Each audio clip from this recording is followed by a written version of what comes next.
Hello and welcome. I'm thrilled to welcome today's guest, Yonah Weiss, to the podcast. Yonah is known as the Cost Seg King and is an exceptional connector and community builder who practices radical generosity like no one I have ever seen. As a cost segregation expert at Madison Specs, Yonah has helped clients save hundreds of millions of dollars on taxes. With cost segregation studies completed across all 50 states, his expertise is unmatched. Yonah is also the host of the Weiss Advice podcast, where he interviews some of the best minds in real estate, business, and beyond, sharing their insights and advice on how to succeed in life. From his early days as a teacher to his current role in real estate and tax savings, Yonah's passion for education and helping others shines through in everything that he does. Join us as we dive into Yonah's incredible journey, his innovative approach to real estate, and his invaluable tips for investors looking to maximize their returns and build lasting wealth. Yonah, thank you for joining us today.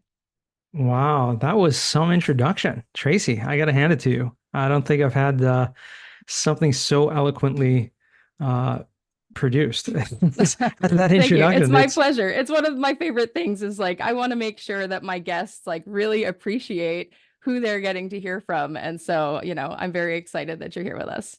it's my pleasure. Thank you so much for inviting me on the show. Awesome. Well, I think a lot of people in the commercial real estate space know who you are. You're the Cost Seg King, you're a powerhouse on LinkedIn. But maybe for those listeners who might be unfamiliar with your story, can you just share a little bit with us about kind of where you came from and how you got here? Sure. Well, you, like I said, did a great job at introducing the background, having a teaching background for about 15 years, really actually longer than that, because really even when I was a kid, I was a teacher. And even in junior high school, I remember, being a tutor and spending a lot of time throughout high school in various roles as well. But that's really been my passion as a teacher. But at a certain point, close to 10 years ago, I realized for a various number of factors in my life that it just wasn't paying the bills. It wasn't allowing, I had a family, 6 kids, and it was just very difficult to make ends meet, let alone pay off student debt and all that kind of stuff. So I made some transitions in my life and really reached out to find out, what I should be doing in supplement to teaching or in replace of that. And real estate kept coming up in conversation when I approached this with friends of mine, and I just kind of went all in. And it happened to be that I met a friend in the parking lot one day, and we started talking. And he said, "Hey," I told him, "Hey, I'm looking for new opportunities." And he said, "Well, why don't you come work with me?" He was a commercial real estate mortgage broker, Okay. and I didn't really know even what that was. And the funny thing is about commercial real estate is there's so much jargon and acronyms. The barrier to entry seems so difficult because everything people are talking about, you have no idea, like what's a cap rate, what's the LTV, and people are just throwing it around like, oh, give me the term sheet with the LTV and the prepayment, and like, what are you talking about? But you learn pretty quickly when you are able to apprentice. So that's exactly what I did. I apprenticed this friend of mine, essentially just sitting in his office, working with him for about 9 months, and that really got my introduction into commercial real estate. Did that for a couple of years, then got my realtor's license. We did some brokerage with the intention of buying properties, and we did some fix and flips, and then I was always open to opportunities, seeing what was coming my way. And that's when I was introduced to this company, Madison Commercial Real Estate, Madison Specs, which is the company that I work with now. And they were the leaders in the country in cost segregation, which I really had no idea what it was at that point. Full transparency, I had no idea. I'd been in the commercial real estate space for a couple of years already, but had never heard of cost seg. But Mm. to my surprise, I broached the topic with everyone I knew in the real estate space, and 95% of the people also had no idea what this was. And that was like a light bulb moment for me. I was like, wait a second. This is something that is like a huge, powerful tax strategy to help real estate investors. That's what cost seg is. And we'll talk about that a little bit later, hopefully. And I was like, wait a second, but no one knows what this is. That doesn't make sense to me. So like my teacher's cap went back on. I was like, wait a second. what if I just like educate people about this? Then it'll be like a no-brainer. And that moment came actually when I reached out to a mentor of mine to ask him what he thought about me, joining this company to do Cost Seg. And this guy, he had been in the real estate business for 30 years. He was, a developer and owner of, a ton of industrial, institutional grade, you know, um, logistics centers and things like that. And I mentioned to him, Madison Specs. He's like, oh yeah, we use Madison for all of our cost segs. And I was like, okay. And I'm like, well, why? He's like, it's a no-brainer. He's like, why wouldn't someone do this? And for me, that was the light bulb moment. It was like, okay, here's someone who's extremely, successful Mm-hmm. in real estate, and he uses cost seg, and he says it's a no-brainer. So the gap, right, between people doing it and not doing it was simply the education, the knowledge of it. And that's what I found. And that's what I continue to find today. So that's like a kind of very Reader's Digest version of the backstory, how I got started in the cost seg, which has been really my passion and main business for the past 7 years or so. Awesome. I think that's so, interesting how you share it sort of, you started out in a totally different part of commercial real estate when you initially made that, but then through different connections and opportunities that came up, you were able to see other opportunities that were a good fit for you to kind of grow into and step into as you progressed in your career in real estate. And I think I can really relate to what you were talking about, this idea of like you discovered something that was, I mean, it had been out there. Obviously, cost seg is not a new thing, but like a lot of people just didn't know about it. And you were able to kind of be that conduit between this thing that was a great tool and advantage that, everybody should know about, right? And so now you can take that and leverage your background in education to be able to share that with folks. I Yeah. really love that. And I think for me, similarly, like when I initially learned about syndication, it was sort of that same thing where like I had been doing various things with real estate for almost 15 years at that point, had never heard of syndication. I was like this huge epiphany, like, wow, like what could I have done over the last 10 or 15 years if I knew that I could passively be investing in other people's deals instead of feeling Right. like I had to be doing all of the work myself. And so I just love when there's those opportunities where you can see that. And then not only is this like a super cool discovery for me, but now I get the opportunity to be like, hey guys, guess what? Did you know about this cool thing? And, Yeah. and you can really see that passion when you share what you're learning about or what you have learned and, and want to share that with others because you can tell that you're really excited about it and you want to make sure that as many people as possible know that that's something they can take advantage of.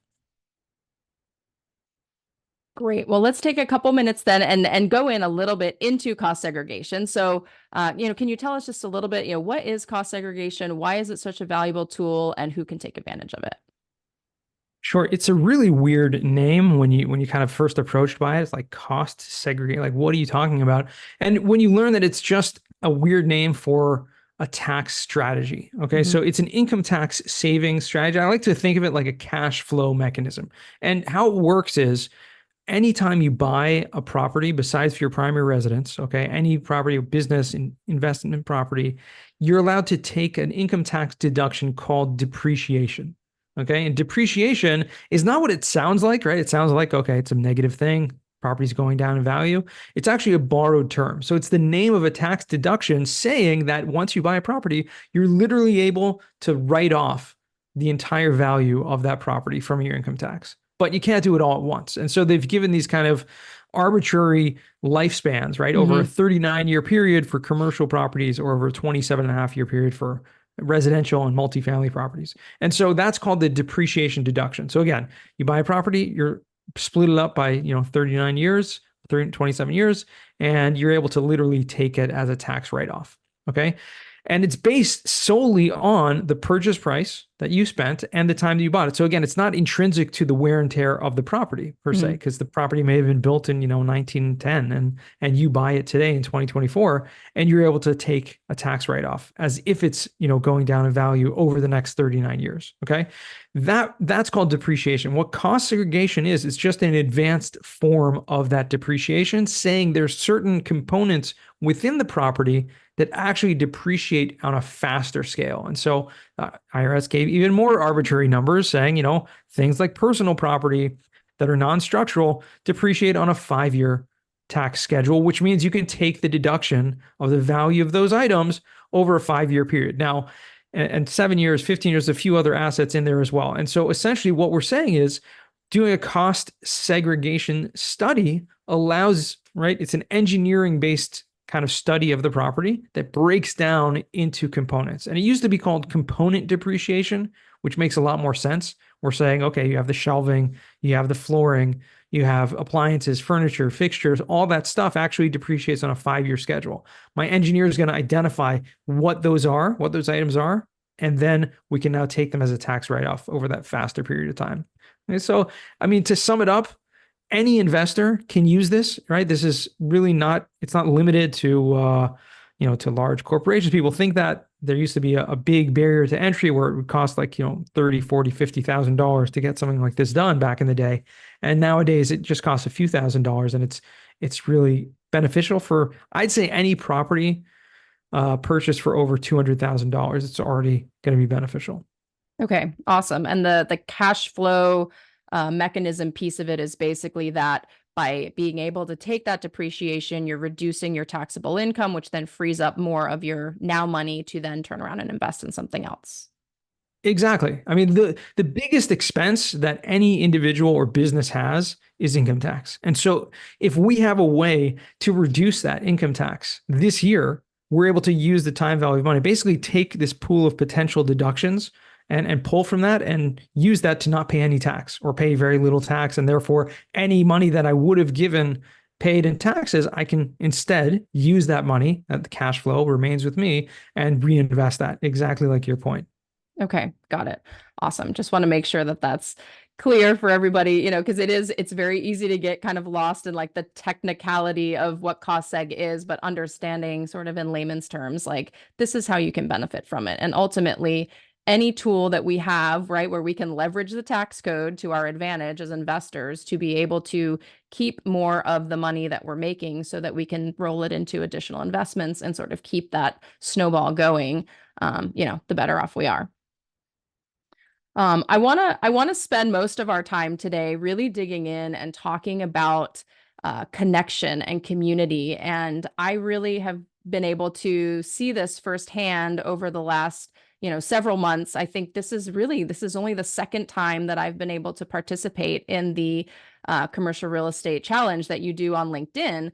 But it's really been such a fascinating process to watch and observe and just kind of see this community that you've built by leveraging this social media platform, that is out there for everybody to use, but you've really found this way to like create this cool community and connection amongst people with shared interest. And so I'd really like to dig into, how and why, you went about that and have built this fabulous community that now I get to be a part of.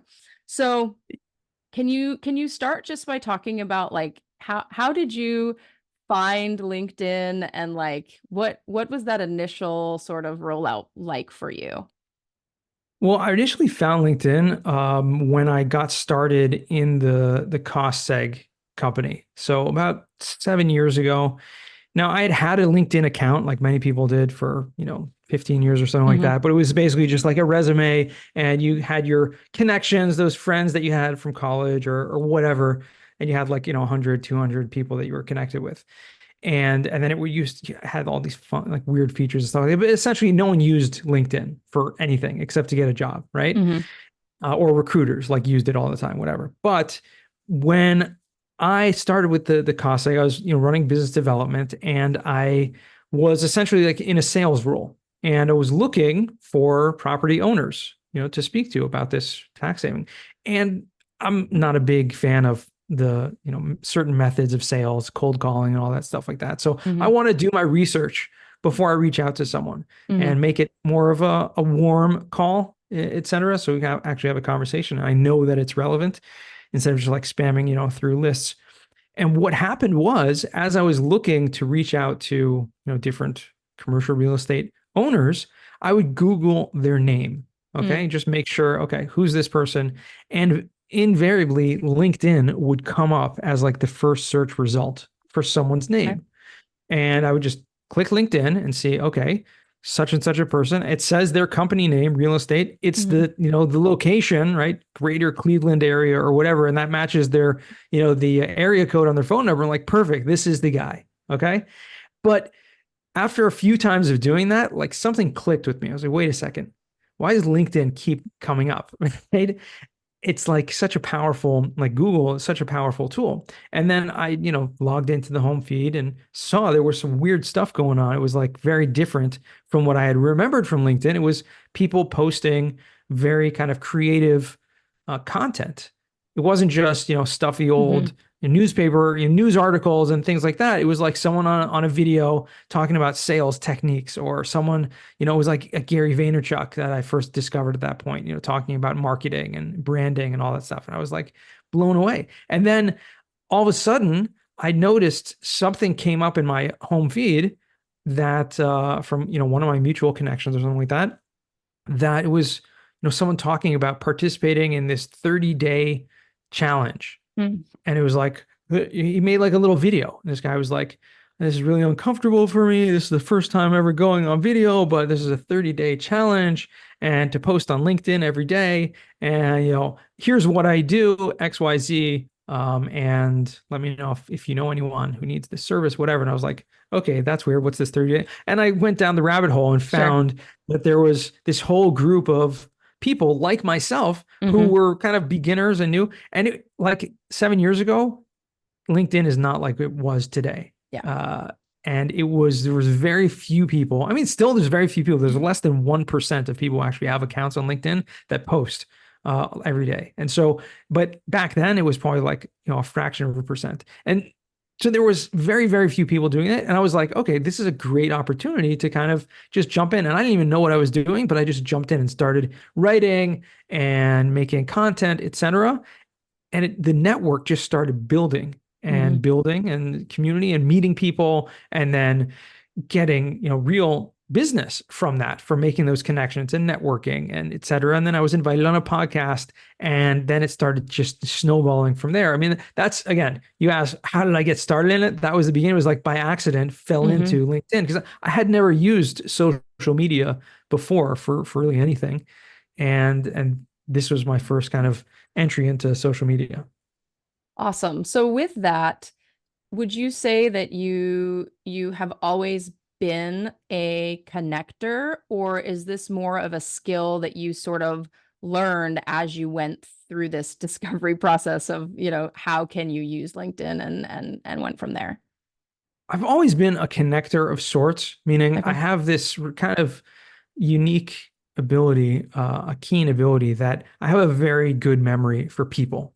Okay. And so if I've met someone, I'll remember them, right? Their name, their face, like even if it's 20, 30 years later, like I have a very keen memory for that. And so in my head, connections just happen automatically. So like I remember, Tracy, you're an apartment syndicator, you happen to be, a naval officer. And so if I, meet someone else who was like a naval officer who's in real estate, like I'll automatically, my brain will make that connection. Like, oh, do Lupe? Like she's Hmm. also a real estate investor as a naval officer. I'll make that connection. And Hmm. so like you guys should meet, should network. And so I'll make that introduction just because it makes sense in my head. And so Yeah. that's what happens a lot of times. Someone tells me, oh, they're a broker for mobile home parks, right? And so then I meet someone who, hey, I'm looking for mobile home parks, in Oklahoma or whatever. Do you know anyone? And in my brain, I'm like, yeah, I know this guy. Hmm. And so that I just make that connection in my head because I have kind of that weird file cabinet of information of people in there. And so it just comes natural to me. Awesome. So for maybe for people who that doesn't come as naturally for, would you have any recommendations for things that they can do to more directly work to develop that type of a skill? I would, yeah. I would say just make it a point every single day. And it's a very, very small thing to do. Okay. It's make one connection every single day. Like go out of your way and you'll build that muscle like everything else, right? Like our 10-day challenge, it's just building a muscle, right? You're doing one action. And so it's like if you meet someone new, right? Or on LinkedIn, for example, you're going to make new connections all the time. If you meet someone new, now think about who else do I know that would benefit a mutual connection between these two people? And don't make it random, and don't, try to push it Hmm. if it doesn't come like naturally if you think about it, because the last thing you want to do is just like randomly make connections and people are like, okay, why did he introduce us? Like what was that about? Hmm. So, but yeah, if you do it little by little, it will start becoming a more natural thing, and you're giving, right? You're helping other people, you're giving, you're thinking about others. And I think that's really where the main focus comes from, is kind of get out of yourself, be what they call a go-giver, right? It's a very kind of popular book now, but Hmm. I was doing it long before, the book was written, and it just, again, came natural to me. But it's something that is, like the premise of the book says, it's actually the best way to get business, is to help others, because you'll get back, even unintentionally, you'll get back, tenfold what you give. Yeah, I love that. I recently read in another book, there's a relationship book, but it talked about this idea of radical generosity. And I'm curious if you've actually heard that term before, but I think very much in line with go-giver mentality and this idea of like you're giving and contributing just for the sake of giving and contributing. You're going out of your way to do something kind and helpful because you genuinely want to make things better for someone else without this expectation of something, an immediate Yeah. return of something. Yeah. And I think for a lot of people, it's, especially in business, it seems counterintuitive, Hmm. right? Because for a lot of people, they're trained and taught to compete, right? And that person is competition to me. And when you get out of that mindset and think about how I can actually give, how I can help people, even if they're maybe in my same industry, the abundance that's out there is way beyond, what we can even fathom. And so it's like you said, radical generosity. I've never heard that term before, but it just makes sense, Hmm. because once you start doing that and train yourself, right, little, again, it's not going to come automatically. But if you do one small action every day, right, it will build up and you will get to that point where you want to be. Yeah, I like that idea of one small action. It sort of reduces the barriers of like, oh, that seems, it's not too complicated. It's not like Right. this huge thing, like literally one small thing that you could do. And if you build it into that as a daily practice, then you really can start to see some traction and some growth and see your network build. I know that you love to use the phrase your network is your net worth. I'd love to, is there a backstory there? Like where did that originally come from and how did you kind of like take that on as your mantra? I don't know where it came. To be honest, that's a funny thing. Like I'll remember people and names, but where I heard something the first time necessarily, I don't necessarily know. But it just made, again, something that just resonated with me, made a lot of sense. And I've seen, my net worth grow, uh, you know, by multiples, simply because of the amazing network that I've built. Now, people like to take it at face value and like, okay, just because you have, a big network doesn't mean it doesn't change your balance sheet, right? Well, yes and no. I mean, think about the last deal that you did, right? Think about the last, I don't know, whatever it is that you had, right? Whether it's a deal or whether it's, an investment that you made or whatever it is, like that came from somewhere or from some connection that you had. And so, had you not had that network, had you not had that connection previously, you wouldn't have even been able to make that decision. And the knowledge that we gain through that network also, like learning a tremendous amount. I mean, we talked about cost segregation. That's just like one tiny thing in the Hmm. real estate world, for example. But I'm sure there are tons of people out there that had never heard this before. And Right. that's a powerful tool. And where did that come from? It came from your network. It came from the fact that you have other people, other experts in your network that you can turn to. And so that one tool could save you, hundreds of thousands or millions of dollars in taxes. And so that is clearly affecting your net worth, right? Yeah. Again, it's not, don't think of it like in a box, like, okay, it's not my, but it does. And so when you realize that it has so many effects across your whole life, then I mean that's really where it came to. I didn't see a lot of people kind of using this term a lot, and so you know, I when I started my podcast about 4 or 5 years ago, I decided, okay, I'm just gonna throw that line in there right at the beginning in the intro of every episode because in the pre-roll because it's just so powerful, and that's really what my podcast and about networking to me is all about. Yeah, I definitely think there's so much power in connection and community that maybe, I mean, we probably take for granted a lot of times, like how much there really is there. I listened to a pod or not a podcast, but a TED Talk recently. Adam Hill, I believe, is the speaker's name, and he was talking about this idea of like building connection with people that like you otherwise likely would never have crossed paths with. But the idea that like in this day and age where we have so much kind of isolation and polarization in society, like there's great opportunity in leveraging social media, whatever platform you prefer. But I mean, there's a lot of different platforms out there, but leveraging it instead of it being this source of negativity that, brings people down or, pits us against each other, but using it as a platform for creativity, education, connection, and really creating those opportunities to bring people together. And it's exciting to think about social media from that perspective instead of all of the negatives that we hear. Like everything in life, there are so many negatives out there, right? But it's what you choose to focus your energy on. And if you choose to focus your energy on the positive things and the things that you can get out of it, it will completely change your perspective. And I find people complain about certain things about LinkedIn, the spam messages all the time. Oh, I don't spend any, I just can't stand all the spam messages and stuff like that. Well, guess what? Just ignore it. Or don't make all those connections with people that are going to just hit you with a spam message. Just ignore those connection requests and focus on the positivity that's going on in the posts, in the engagement, in the network, in those real connections, and you'll get so much more out of it.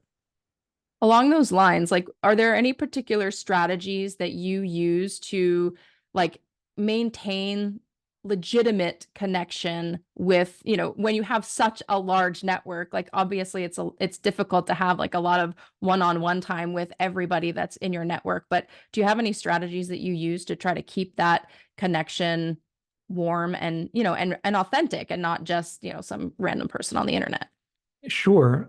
I mean, I used to do it a lot more often, but one real powerful tool that I use all the time and still use it, but not to the extent that I used to, is every single time that you make a new connection on LinkedIn, send a genuine, short little message to that person, right? Thanks for connecting. If they reached out to connect with you and didn't write a little message, Mhm. then just connect with them and shoot a little message back. Thanks for great to connect with you.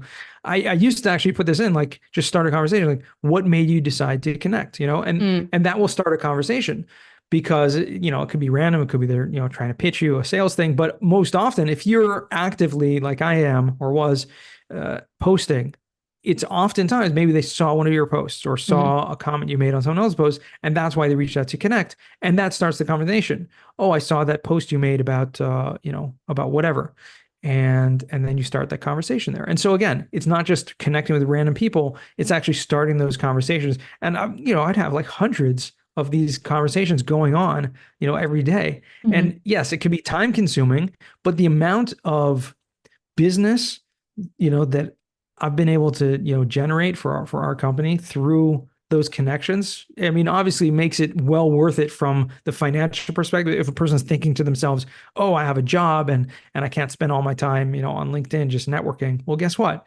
Like I've helped well over 8 figures to of revenue to our company through LinkedIn. Like I can relate it back There's a direct directly to it. correlation. Yeah. Yeah, exactly. So it's not just like randomly, messaging people. Mhm. It's actually, creating those relationships, and from those relationships comes business. I'd love to dig a little bit deeper on that and this idea of, leveraging tools like social media, or, other people in your network, whatever that is, to, to kind of continue to grow and build your network. But looking at it from this perspective of like, what's your intention going in? Hmm. And, I recently heard this quote again about sort of relationships in general. It wasn't specific to business relationships, but it's this idea that like you can't have an agenda and a genuine connection at the same time.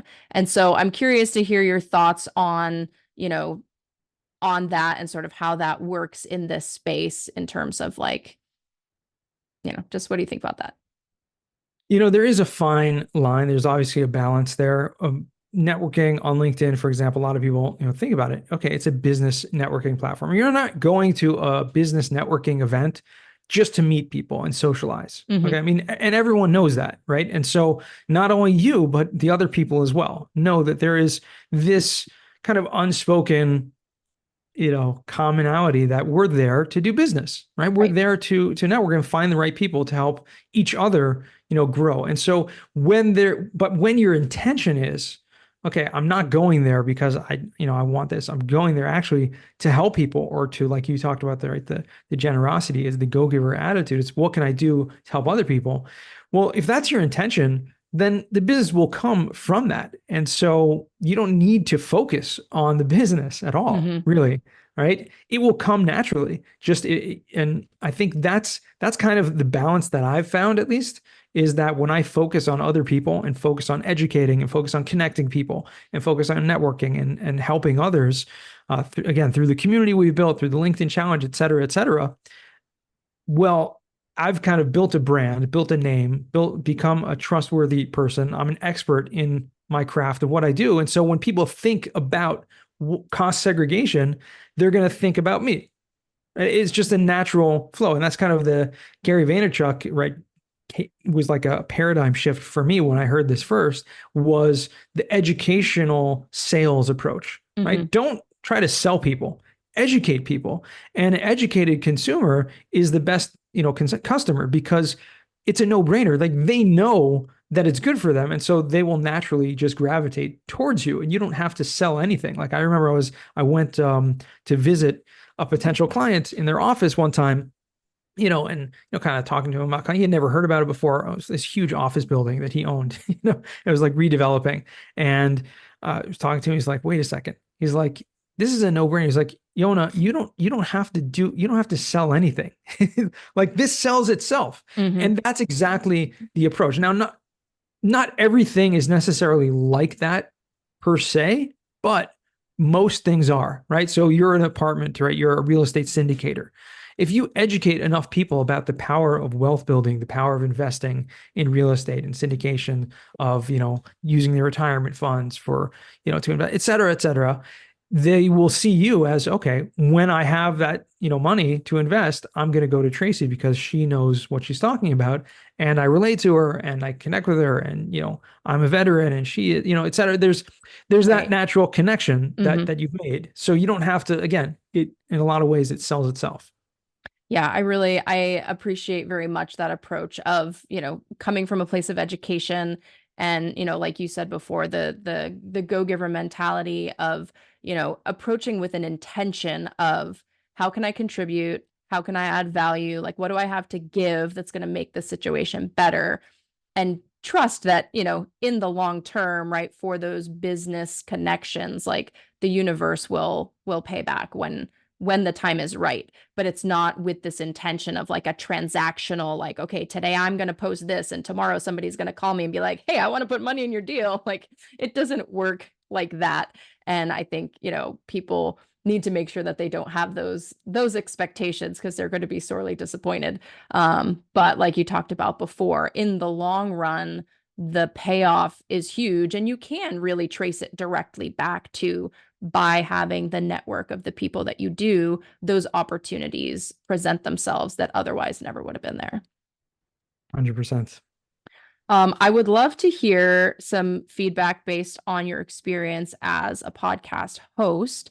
You've had the opportunity to speak with a number of highly successful individuals, and I'd be curious to hear what like common traits or practices have you seen in those who excel at building and maintaining strong networks. Oh, this is, it's such a powerful question. I mean, like, I started the podcast, your network is your net worth. And coming up to close to 500 episodes that I've interviewed, extremely successful people.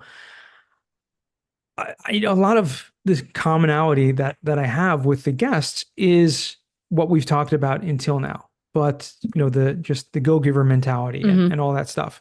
But one thing that stood out to me with some really extremely successful people and really changed my business as well a couple of years ago, or maybe 2, 3 years ago, when I first heard this approach, was what's called the who, not how. And this is the Mm. name of a book by Dan Sullivan and and Benjamin Hardy, a combination of the two.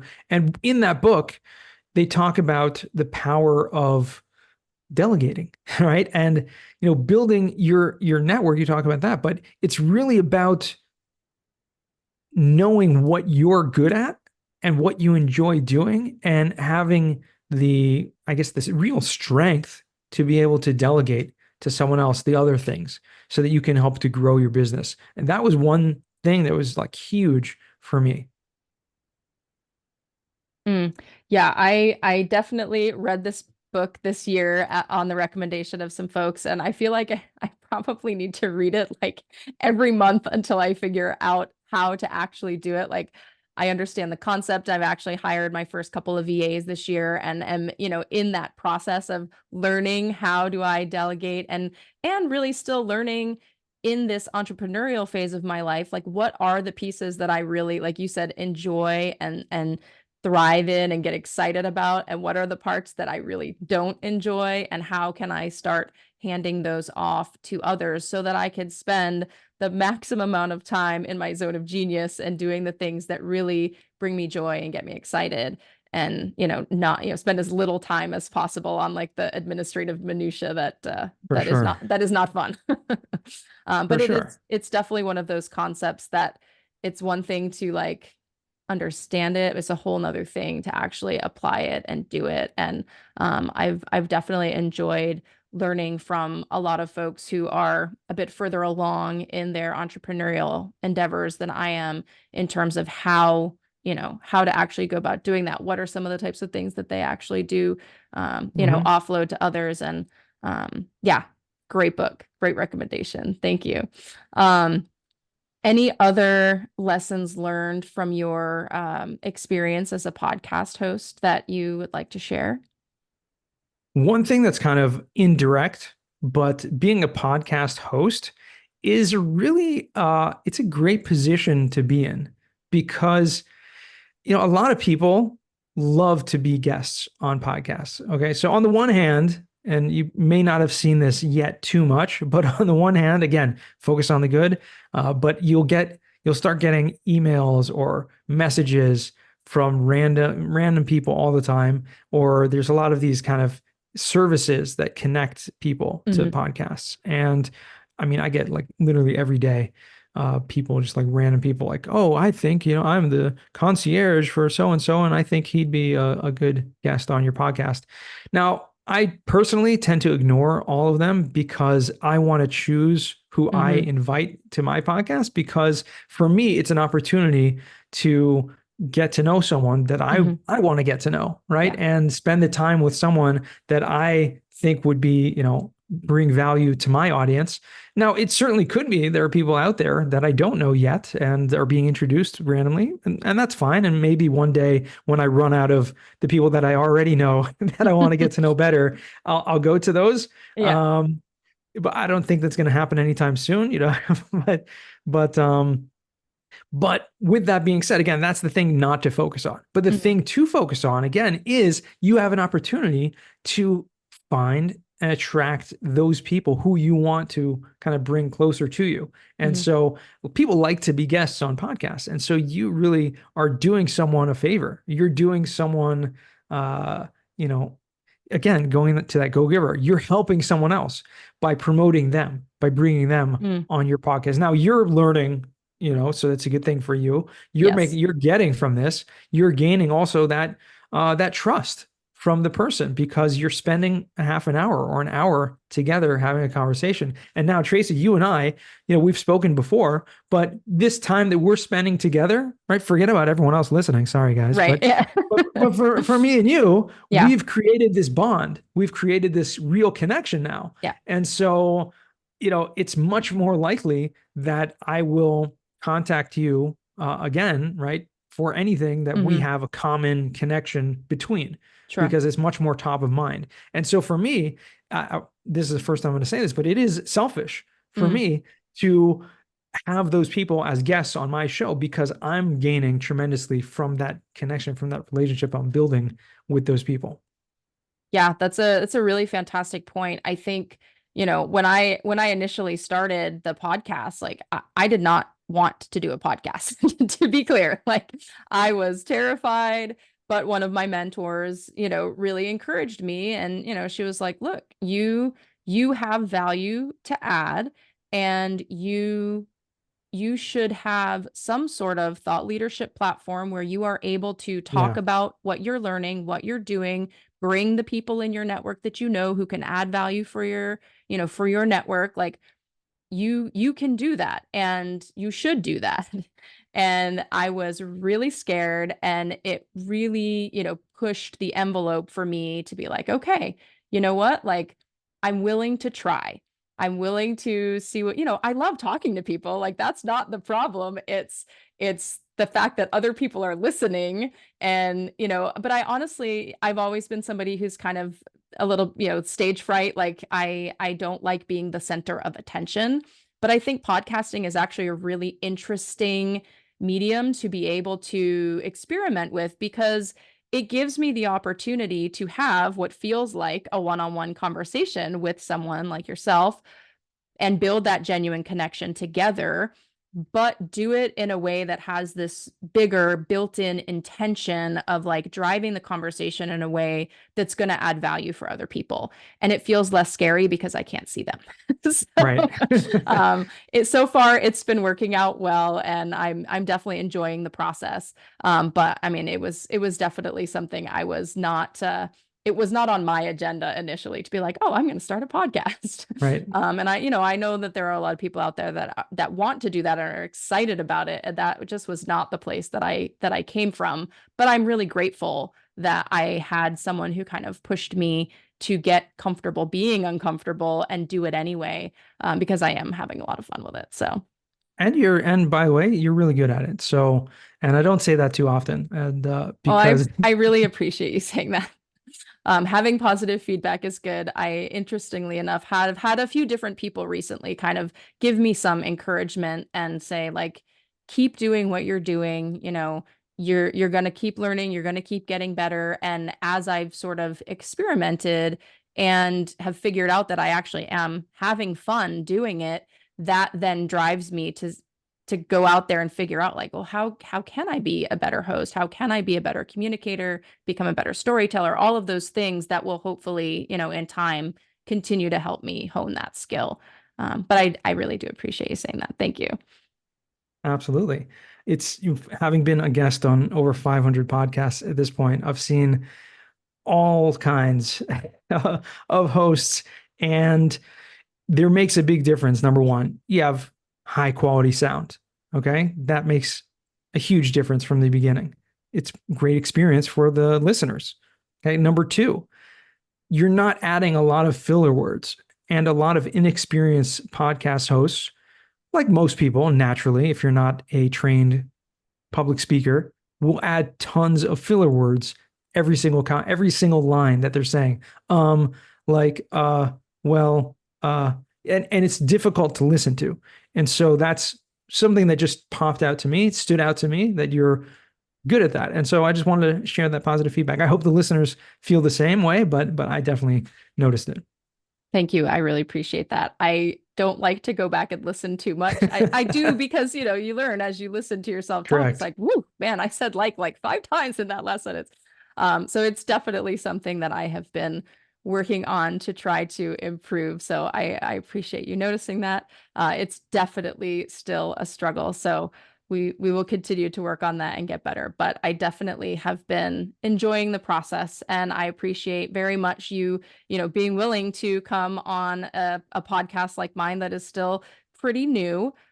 So it can be a challenge to get high quality guests when you're just getting started. And so I really do appreciate your willingness to share your time and your knowledge and experience with us. My pleasure. Thanks so much for having me. Well, as we wrap things up, is there any top takeaways that you want to make sure you leave with our guests? One thing I always like to reiterate on podcasts and just people in general is one of the biggest character traits that I find in good people in general, but positive people, leaders, is the trait of humility. Okay, and it's a very difficult trait to master because we're naturally conceited, naturally arrogant. That's kind of our animal, that we are humans. We're thinking about ourselves and we think, how great we are, et cetera. But when you kind of think outside yourself, not to put yourself last, so to speak, but to think about others. And with that comes the ability to learn from others. And so if you don't think that you have something to learn from someone else, then you're missing out.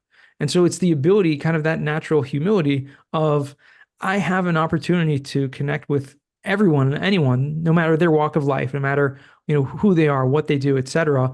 There's something I can learn from them. And so that takes a tremendous amount of humility.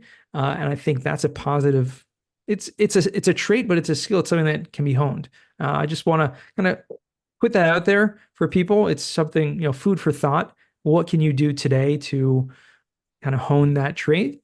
But and reiterate the point about making connections. Again, we talked about it before, but reiterating, important lessons should be repeated. That, remember, make one connection every single day. And a good friend of mine made this acronym of HOPE: help one person every day.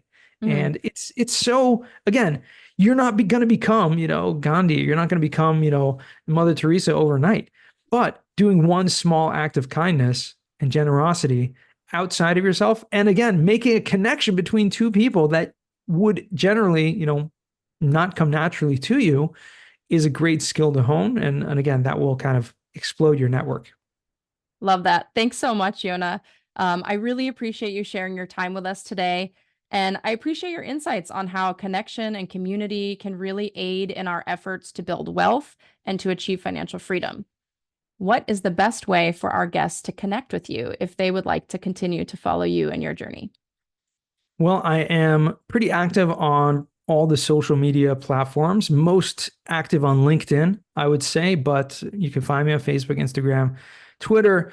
But make sure, if you do hit that follow or connection button, do not just hit it and that's it. I want you to take 10 seconds and write a short note that you heard me on Tracy's podcast, or whatever you want to say there. But again, let's start the conversation, making real connections, not just followers, etc. Love it. Thank you again, Yonah, for sharing your wisdom with us today. We will provide links to all of your information in the show notes below. And thank you to our wonderful listeners for tuning into this episode and being a part of this community. If you found value in this episode, please hit that subscribe button and leave us a review. Until next time, remember that your path to financial freedom and the life of your dreams might be closer than you think. Take that first step and explore your possibilities. Stay tuned for more insightful episodes. And again, thanks for listening.